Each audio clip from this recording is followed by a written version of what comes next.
Okay, let's unpack this. I want you to picture a Venn diagram in your head. All right, I'm with you. In the left circle, imagine the absolute holy grail of skiing. I'm talking about powder snow, so light, so dry, it's it's almost unreal. The kind of stuff you see in movies. Exactly. The locals actually have a nickname for it. They call it curry powder. Curry powder, I love that. And imagine terrain that rivals the biggest peaks in, say, Alaska, and doing it all for literally pennies on the dollar compared to Aspen or the Alps. Okay, that sounds like the dream circle, the perfect trip. It is the dream circle, but now look at the circle on the right. Uh-oh. In this circle, you have a heavily militarized conflict zone. You have soldiers with AK-47s just standing on the side of the road. Right. You have monkeys and, actual macaques sitting in the trees, sort of judging your skiing form. And you have these five-star luxury hotels where the power grid fails so often that you end up huddled around a wood stove in your expensive jacket just to stay warm. And the tiny sliver where those two circles overlap. That is Gulmarg, India. That's Gulmarg. Exactly. Welcome to the Deep Dive. Today, we are exploring what might be the most confusing, contradictory, and arguably dangerous ski destination on the entire planet. It really is a paradox. I mean, usually when we look at travel destinations, we're comparing, apples to apples. Sure. Like, is the food better here or there? Exactly. Hiking. Is the après-ski better in Val d'Isère or St. Anton? Is the lift ticket cheaper in Vail or Whistler? Gulmarg it defies that kind of standard categorization. How so? It isn't just a ski resort, it's a geopolitical anomaly that just happens to have a gondola attached to it. And that is why today's mission is so specific. We aren't here to, sell you a vacation package. No. We are looking at a stack of sources, articles, travelogues, and specifically a breakdown from two very different travel experts who just got back to answer a few really hard questions. We want to move past the Instagram glory shots. Oh, we all know those shots. You know the ones. The slow motion video of a guy jumping off a pristine ridge with 0 tracks in sight. Right, because Instagram conveniently filters out the part where you spent 3 hours freezing in the back of a Jeep or got yelled at by a military guard. Exactly that. Yeah. So we want to look at the logistical reality. We need to figure out, is the juice worth the squeeze? Is it actually safe, considering the history of the region? Huge question. And honestly, how do you survive a ski trip where the lift queue is described in our sources as a full contact sport? And just to be clear, full contact is not a metaphor there. We will get to it, but it involves actual physical shoving. I can't wait. But first, let's talk about our sources, because there's this really interesting dynamic in the research material between two personas. We got Phil and we got H. Yeah, this was a great way to organize the data. So Phil is the spreadsheet guy. The practical one. Totally. He's the pragmatist. He cares about the budget, the safety protocols, the evacuation insurance, all the horror of the logistics.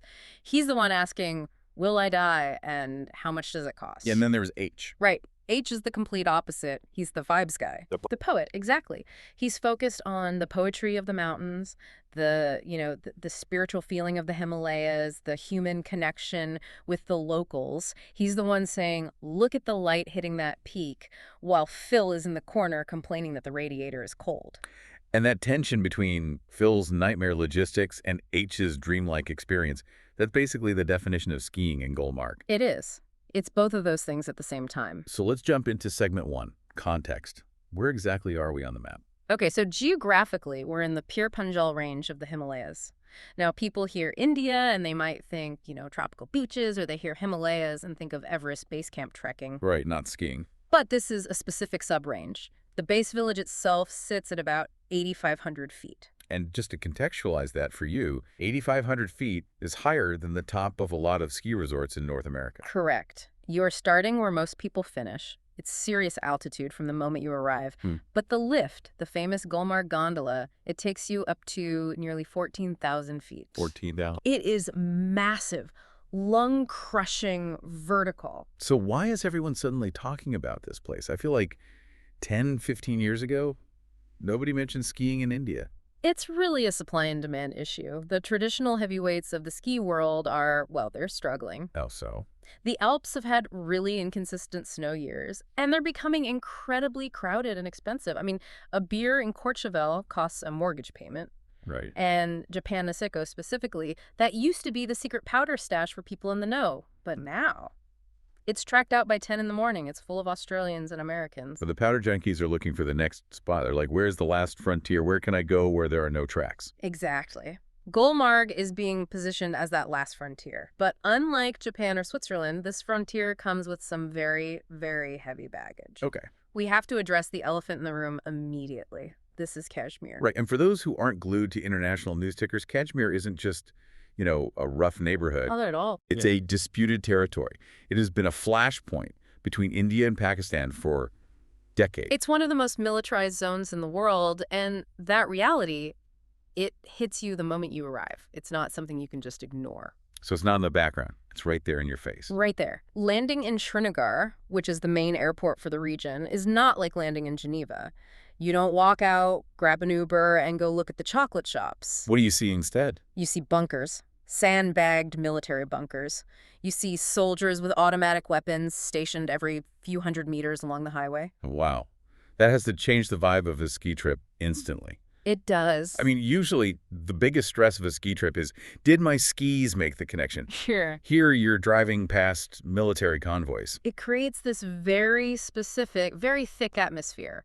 It's a mix of extreme tension and, on the other hand, incredible hospitality. That's a strange combination. It is. The sources all emphasize this duality. The locals are incredibly warm and welcoming. Kashmiri hospitality is legendary, and the government wants tourists there. It's huge for the local economy. So tourists are generally kept in a sort of safety bubble. But the guns are still there. The guns are still there. Yeah. If you are a traveler who needs a Disney-safe environment. Right, where everything's predictable. Yeah, sanitized, predictable, where the biggest worry is the wait time for dinner, this environment will be genuinely distressing for you. You have to be okay with seeing the machinery of conflict while you're on vacation. So manage your expectations right out of the gate. This is not a relaxing spa week. And not even close. And that lack of relaxation extends to the natural environment itself. The notes use this term that I think is just perfect. The Himalayan factor. The Himalayan factor. Okay, unpack that for me. It's the realization that these mountains are bigger, wilder, and more violent than anything you'd find in the Alps or the Rockies. In Europe or the US, we've kind of tamed the mountains. We have avalanche control that runs like clockwork. We have redundant power grids. We have snowmaking. You have nature on a leash, basically. Exactly. In Gulmarg, nature is very much off the leash. The weather is violent, the storms are massive, and the infrastructure is incredibly fragile. The gondola is the only way up the mountain. No other chairs. No backup chairlifts, nothing. If a storm rolls in, and they roll in constantly, that gondola shuts down. So theoretically, you could fly all the way to India, survive the military checkpoints, get to your hotel, and then spend 4 days just sitting in your room because the wind is blowing. That is a very, very real possibility. You might spend your entire week drinking tea and staring at a wall. Wow. The sources are really clear on this. You don't come here to rack up vertical feet on a schedule. You come here for an adventure that involves skiing. That is such a crucial distinction. If you flip that mindset, you'll be fine. If you go in expecting Swiss efficiency, you will be absolutely miserable. Okay, that's a perfect transition. Let's get into the nitty-gritty. Segment 2, the logistics of arrival. Because reading through Phil's notes on the airport process, I honestly got stressed just reading it. It sounds like a gauntlet. It makes going through TSA look like a gentle massage. Huh. Let's talk about Srinagar Airport, code SXR. Security here is tighter than almost anywhere else in the world. The notes compare it to Tel Aviv, but with a lot more manual processes. Walk us through the tarmac ID protocol. This sounded completely insane to me. This part is wild. So you land, you get off the plane, but your bags don't go to a nice warm carousel inside. No. No, you have to go stand out on the freezing tarmac in the wind and find your bag on a cart. Then you have to physically point to it and identify it to a security officer. But why? What is the logic there? It's an anti-bomb protocol. They need to verify that every single piece of luggage belongs to a passenger who is actually present and accounted for before that bag is allowed anywhere near the terminal building. So they're terrified of unaccompanied luggage. Terrified. So there you are, you're jet-lagged, you're in a light sweater because you just came from Delhi where it's warm, and now you're shivering on a runway playing luggage bingo. That sounds awful. And leaving is even harder. Multiple checkpoints on the road just to get to the airport where you have to get out of the car. Scanning electronics, it's just exhausting. Okay, but let's say you survive the airport. Yeah. Now you have the transfer to a place called Tangmarg. Tangmarg, yes. This is the town sort of halfway up the mountain. It's the Right. gateway. And this is where the logistics get really, really tricky. You can't just take a normal taxi all the way from the airport to Gulmarg Why not? because the final leg of the road is incredibly steep. And for most of the winter, it's just a solid sheet of ice. Normal cars can't make it. So you had to switch cars mid-journey. It's a mandatory transfer. You have to offload all your ski bags, all your gear from your taxi into a chained-up sumo Jeep or some other 4x4. And this exact spot is where the hustle begins. Oh, boy. The hus... The moment you step out of your car in Tangmarg, you are immediately swarmed. I'm not exaggerating. We're talking about dozens of guys surrounding you. What are they selling? What do they want? Everything. Absolutely everything. They're selling gumboots because they see you're wearing sneakers. They're renting these heavy coats that smell like mothballs. They are offering to be your guide. They're offering to carry your bag 5 feet for a tip. It is an absolute onslaught of commerce. That sounds so overwhelming if you're just trying to find your gloves. It is. The advice from the sources is clear. If you're a polite person who tries to engage with everyone, you will be eaten alive. You have to put your head down and just keep moving toward your Jeep. Wow. But once you get in that Jeep and you start the final climb, the atmosphere shifts completely. This is where H, our vibes guy, takes over the narrative. Okay, tell me about the drive up. You start winding through these massive, ancient pine forests. The air gets crisp, you start smelling wood smoke in the air, the noise of the city just fades away. And then suddenly, you pop out of the trees and into the Gulmarg Bowl. So give us the visual. Does it look like a ski resort? Does it look like Vale Village? Not even remotely. It looks like a 1950s British colonial hill station that was frozen in time and then buried under 10 feet of snow. That's a very specific image. It is. There's no town center. There's no pedestrian village with heated sidewalks and Prada stores. It's just buildings scattered across a snowy plateau. And it's quiet. Eerily quiet at night. There are no banging oppressed ski bars playing techno music. The only sounds you hear are howling dogs. There are stray dogs everywhere. And the call to prayer echoing off the mountains from the local mosque. That actually sounds kind of beautiful. It is. It sounds hauntingly beautiful. But also, it's really cold. We have to talk about the temperature inside the buildings. This sounds like one of Phil's main points. This is the #1 complaint in the sources, hands down. Unless you are staying at the absolute top-tier luxury hotel, central heating is basically a myth. A myth, as in it just doesn't exist. Pretty much. Most mid-range hotels have a little space heater or maybe a radiator that runs for a few hours in the evening if you're lucky. The buildings are just not insulated to Western standards. You will see your breath in the hallway of your hotel.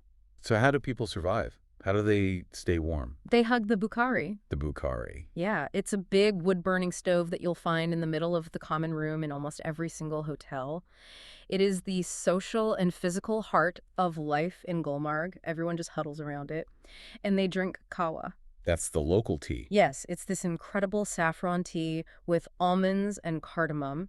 It's delicious and it keeps you warm from the inside out. It's a beautiful cultural experience, but physically, the whole situation takes a toll. In what way? Well, you're at 2,600 meters just in the village, so you already have a headache from the altitude. You're shivering. And you're trying to navigate these icy roads with no sidewalks just to get dinner. So you're freezing, you're short of breath, you've been frisked by soldiers, and you're sleeping with an electric blanket. Why on earth do people do this? It has to be the money, right? Let's talk economics. This is where Phil gets really, really excited. This spreadsheet comes out. Exactly. If we look at the value proposition, particularly for heli skiing, it is unbeatable. Nowhere else on Earth comes close. Okay, give me the numbers. Make me believe it. All right. In North America, let's say you go to Alaska or British Columbia for a week of heli skiing. That trip is going to run you somewhere between $10,000 and $15,000 US, minimum. That is the price of a used car. It is. In Gulmarg, a single heli run can cost around $100 to $150. A full day, meaning 6 to 8 runs of pristine powder, is roughly $800 to $1,100. So it is roughly 10 to 20% of the cost of a Western trip. It's insane. It brings heli skiing into the realm of possibility for normal people, not just, millionaires. But the real secret weapon for the budget traveler isn't even the helicopter. What is it then? It's the lift assist option. The gondola ticket specifically for Phase 2, which is the one that gets you to the very top, is about 1,200 rupees. And what's that in dollars? About $15 US. 15. $15. I think I paid $240 for a lift ticket in Colorado last year. I know, $15 to get to 14,000 feet. It is, without a doubt, the cheapest high-altitude lift ticket on Earth. You simply cannot beat that math. But as with everything in Gulmarg, it sounds like you get what you pay for. We have to break down the accommodation tiers because the sources suggest that where you stay dictates whether you have a miserable time or a magical one. Absolutely correct. The sources break it down into 3 basic tiers. Tier 1 is for the backpacker or ski bum. You're looking at $20 to $40 a night. What does $20 a night get you in the Himalayas? It gets you a government-run hut or a rustic homestay. You get a bed with a heavy quilt, an electric blanket, which is your lifeline, and a bucket shower. A bucket shower. There. A literal plastic bucket of hot water and a little cup to pour it over yourself. And your diet will be almost entirely rice and dal. It builds character, as they say. I'm sure it does. Okay, moving up. Tier 2, the mid-range. This is where most people land. Hotels like the Alpine or the Highlands Park, the price range is around $80 to $150 a night. And what does that get you? You get reliable-ish central heat, you get intermittent Wi-Fi, and you get buffet food. It's comfortable enough, but it's still very rustic. The power will cut out. The water might not always be boiling hot. And then Tier 3, the I want to be comfortable no matter what tier. That's the Khyber. This is the famous one. It's a legitimate 5-star luxury hotel. You're talking $350 to over $600 a night. Wow. Glass walls, a heated indoor pool looking out at the Himalayas. It's absolutely stunning. But, and this is a huge caveat, even here, the grid fails. Even at the $600 a night luxury hotel. Yes. They have these massive diesel generators that kick in and sound like jet engines when the power dies, but you are constantly reminded that you are in a remote developing region. You cannot buy your way out of the infrastructure reality. That's a great way to put it. There's one more financial logistical thing we have to warn people about. The sources call it the cash rule. Oh, this is critical. I'm glad you brought this up. Do not, I repeat, do not rely on your credit card. Oh. ATMs in Gulmarg are notoriously unreliable. And I don't mean they're just slow. What do you mean by unreliable then? Like they run out of money? They run out of money all the time. Or, and this is my favorite part, the mechanical parts inside them literally freeze in the cold and they just stop dispensing bills. The ATM freezes. The ATM freezes. The sources say bringing stacks of rupees with you from Delhi or your home country is absolutely mandatory. Cash is king. If you don't have cash, you don't eat. Okay, so we've got the context, the arrival, the budget. Now let's get to the part that actually scares me, the planning frames. The notes identify 3 specific things that will absolutely ruin your trip if you don't know about them beforehand. These are the trip killers, 100%. Trap number 1 is the gondola ticket itself. What's the trap? I thought it was only $15. It is, but the trap is assuming Gulmarg works like a normal resort where you can just walk up to the ticket window in the morning and buy a pass. You can't do that. Why not? They sell out online weeks, sometimes months in advance. Wait, so if I just show up with my skis, ready to go. You do not go up the mountain. You stay at the bottom. The sources mention seeing tourists literally crying at the base station. Crying. Full on crying because they traveled all the way to India, spent thousands on flights and gear, and couldn't get on the lift because they didn't book their $15 ticket online. That is an absolute nightmare, crying at the base of the Himalayas. So how do we fix it? What's the solution? You book your tickets on the J&K Cable Car Corporation website 2 months out, at least. And here is the pro tip from our experts. Buy them for every single day you plan to be there, even your rest days. Why would you buy them for your rest days? Because they're only $15. If you decide not to ski, you lose $15. Who cares? But if you decide you do want to ski on that day and you don't have a ticket, you've lost the entire trip. Just buy the block of tickets. It's the best insurance policy you can have. That is excellent advice. Okay, trap number 2. The guide hustle. We mentioned those swarms of vendors at the Jeep transfer point. Many of them will claim to be guides. They'll run up to you and say, I'll show you the mountain, $20. And I'm guessing that's a bad idea. Yeah. But do you actually need a guide? In Gulmarg, yes. This is completely non-negotiable. The terrain off-piste is unpatrolled. There is no ski patrol marking obstacles or blasting avalanches in the backcountry areas where you want to ski. The avalanche risk is very, very real. But you don't just hire the guy who grabs your bag at the taxi stand. So how do you find a real one? A legit one? You need to book through a reputable company. The sources mention names like Gulmarg Powder Guides or Diwans. You need to verify their avalanche certifications. But there's a hidden benefit to having a guide, beyond just not dying in an avalanche. What did that? The backdoor entrance. The lift lines are pure chaos. We'll get to that in a second. But the registered guides often have priority access, or at least know how to navigate the crush. That perk alone is worth the daily fee. Okay, that makes sense. Crap number 3, connectivity. I feel like in 2026, we just assume we'll have phone service everywhere, even on Mount Everest. Not here. This one catches everyone off guard. If you buy a SIM card in Delhi or Mumbai, it will not work in Kashmir. It just stops working. Why? It's due to security protocols. Because of the conflict, the government blocks prepaid SIMs from outside the region to prevent misuse by insurgents. Roaming is often blocked too. Your phone basically turns into a brick the moment you land in Srinagar.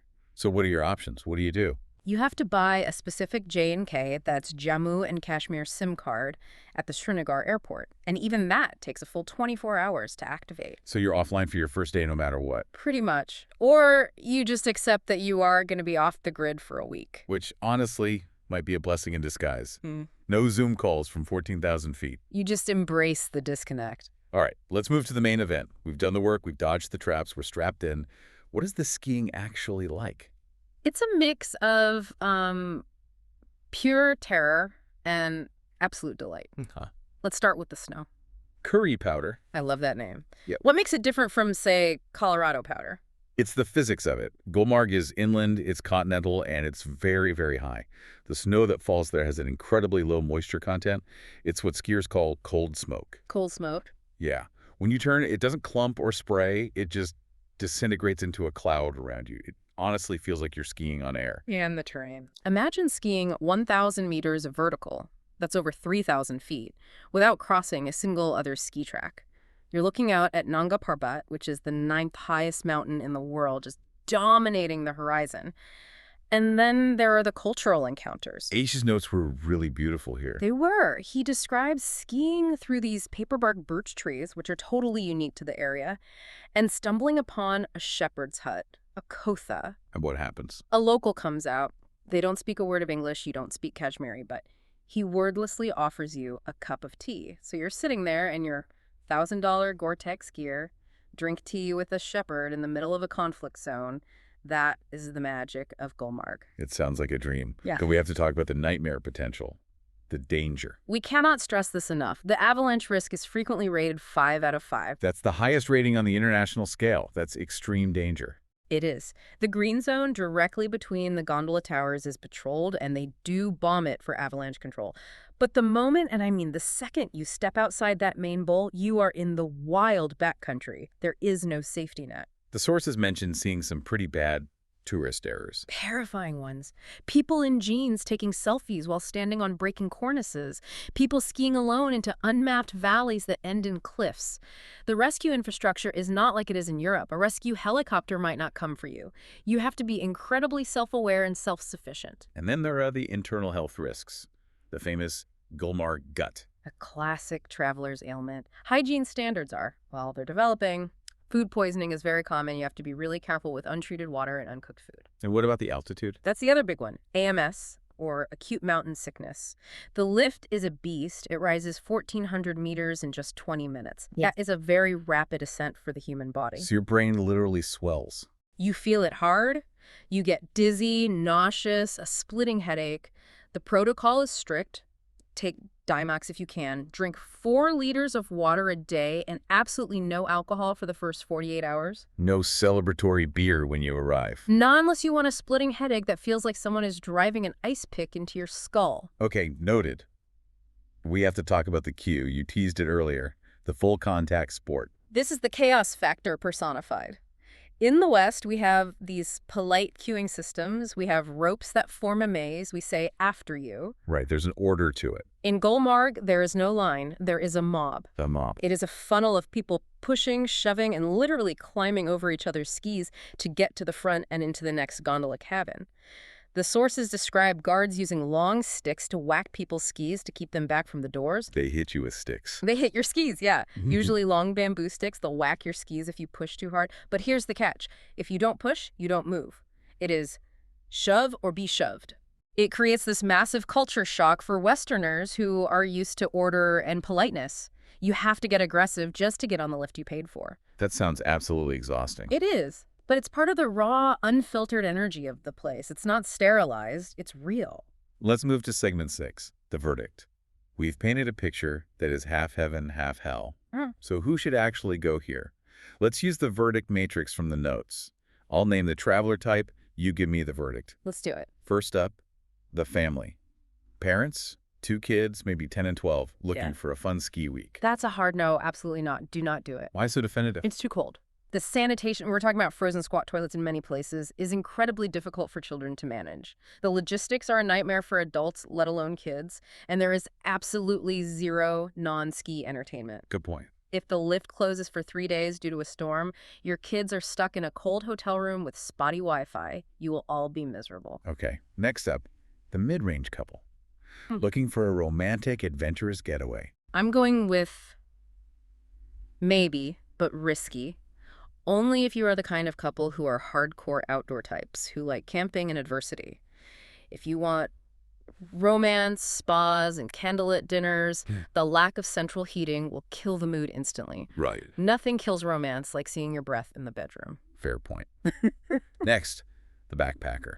Young, on a budget, looking for an experience? Absolute. Yes. 100%. This is the adventure of a lifetime for that person. You can do it on $50 a day if you stay in the government huts and eat street food like biryani or Maggi noodles. The stories you'll take home are worth more than any of the discomfort. And finally, the serious freerider. The expert skier whose life is about finding the best powder. This is the holy grail. An absolute unqualified yes. It is steeper than Japan, it's wilder than Europe, and it's cheaper than anywhere else for what you get.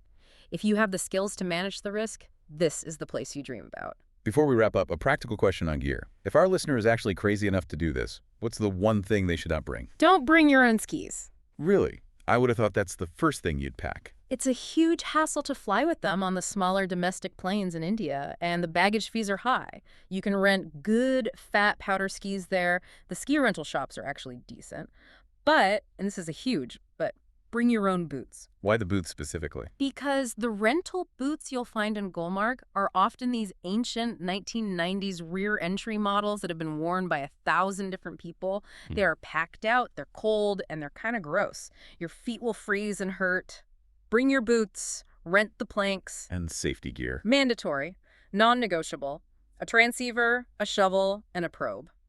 Even if you aren't planning on heli-skiing, if you go up that gondola to phase 2, you are wearing that gear, period. So let's zoom out. What does this all mean?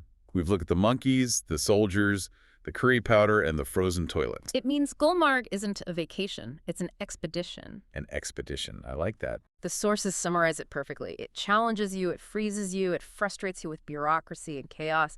But then you get that one Ranj's silence, Nanga Parbat in the distance, snow billowing over your shoulders, and it rewards you with what will probably be the best run of your life. It's the trade-off then, the sterile safety and predictability of a Western resort versus the raw, human, chaotic beauty of the Himalayas. Maybe the struggle is actually part of what makes the skiing feel so good. I think that's exactly it. The contrast makes the joy that much sharper. You earn your turns in Gulmarg in a way that you just don't anywhere else. So if you go, pack your patience, pack some warm socks, and for the love of God, book your gondola tickets today. And bring cash. Lots and lots of cash. Thanks for listening to this deep dive. Stay warm out there. See you next time.